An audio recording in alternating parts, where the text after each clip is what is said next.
اعوذ باللہ من الشیطان الرجیم، بسم اللہ الرحمن الرحیم۔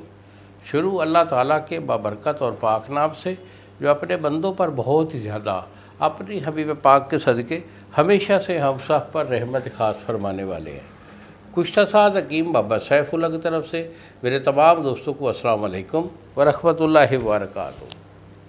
جی تو دوستو، آج میں اپنے نوجوان جو بچے ہیں میں ان سے مخاطب ہوں۔ ان کو ایک بڑی گندی قسم کی ایک لت پڑ گئی ہے جس کو کہتے ہیں مشت زنی۔ بیٹا، مشت زنی ایک بری حرکت ہے۔ معاشرہ ہو چاہے وہ کسی بھی ایریا کا ہو، پاکستان ہے یا غیر ممالک ہے، یعنی فطرتی طور پر ہر بندہ، ہر مذہب سے تعلق رکھنے والا بندہ اس چیز کو سمجھتا ہے کہ یہ بری حرکت ہے، کیونکہ قدرت نے فطرت کے ذریعے انسان کو سلجھا رکھا ہے اور ہر انسان فطرتی طور پر یہ سمجھتا ہے کہ یہ بری حرکت ہے۔ تو پھر ایسے برے کام کرنے سے جو اس کے اوپر مضر اثرات آتے ہیں، ان سے لاشعور یہ لوگ جو ہوتے ہیں، لاشعوری میں یہ حرکت کر بیٹھتے ہیں۔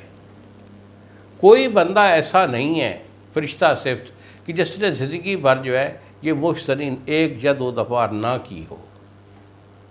وہ کوئی بڑا مقبول اللہ بندہ ہوگا جس نے ادھر ہاتھ نہیں لگایا ہو، لیکن وہ لوگ جو مسلسل اس کا شکار رہتے ہیں ایک عرصہ تک، کئی مہینے یا کئی سالوں تک، جن کا وتیرہ یہی بن جاتا ہے کہ وہ ہاتھ ہی چلا کر اپنا گزارا کرتے ہیں، یہ مشت زنی ان لوگوں کے گلے پڑ جاتی ہے۔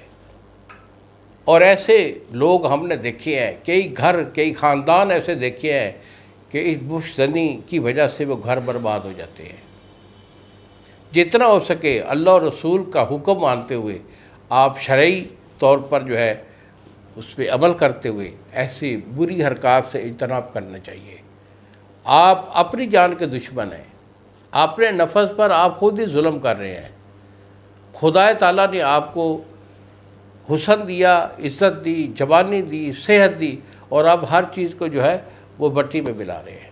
جتنا ہو سکے بیٹا اس بری حرکت سے اجتناب کرنا چاہیے، کیونکہ اس حرکت کی وجہ سے آپ کے اعضاء ایسا مکمل طور پر مفلوج ہو جاتے ہیں۔ مثلا دماغی کمزوری آ جاتی ہے جس کی وجہ سے یادداشت میں کمی ہوتی ہے، سبق پورا یاد نہیں ہوتا، اور اسی طرح اعصابی کمزوری اس کے ریلیٹڈ ہوتی ہے۔ تو اعصابی کمزوری کی وجہ سے جسم میں تھکاوٹ، دردوں کا ہونا، جوڑوں کا ٹک ٹک بجنا، کمر میں درد ہے، پنڈلیوں میں درد ہے، چلنے پھرنے کو، دوڑنے کو دل نہیں کرتا۔ دل ان کا کمزور ہوتا ہے، اگر دوڑ لگائے تو دوڑ نہیں لگا سکتے، ان کا سانس پھولنا شروع ہو جاتا ہے، دل پھک پھک پھڑکنا شروع ہو جاتا ہے۔ یہی بندے جو ہے یہ عورت کے قابل نہیں رہتے۔ جب یہ عورت کے قریب جاتے ہیں تو ان کا دل جو ہے وہ دھڑکنا شروع کر دیتا ہے، دل پھڑک رہا ہوتا ہے، سانس پھول رہا ہوتا ہے، تو نفس جو ہے بالکل سیدھا کھڑا ہوا بھی بالکل ڈاؤن ہو جاتا ہے۔ بیٹا یہ چیزیں وہ ہے، ہم ذرا اسے تھوڑا کھول کر اس لیے بیان کرتے ہیں تاکہ آپ اس مرض کی حقیقت کو سمجھ جائیں کہ آپ کے ساتھ کیا ہو رہا ہے، اور آپ اپنے ہاتھوں سے اپنی اس جوانی کو کیوں برباد کر رہے ہیں۔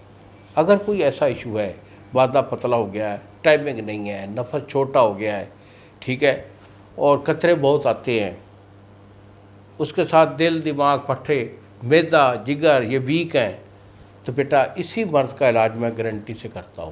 2 مہینے کا میرا علاج ہوتا ہے، گارنٹیڈ علاج ہوتا ہے، اسے لے لیں، اسے استعمال کریں پرہیز کے ساتھ، تو انشاءاللہ اللہ کے حکم سے کوئی مشکل نہیں ہے۔ جس طرح کہ توبہ کا دروازہ اللہ تعالیٰ نے ہر ایک چیز بالخصوص ہر انسان کے لیے کھول کے رکھا ہے، اسی طرح آپ کو بھی اس بالغ کے در سے جو ہے شفا ضرور مل سکتی ہے۔ انہی الفاظ کے ساتھ اجازت دیجیے بابا جی کو۔ السلام علیکم ورحمۃ اللہ وبرکاتہ۔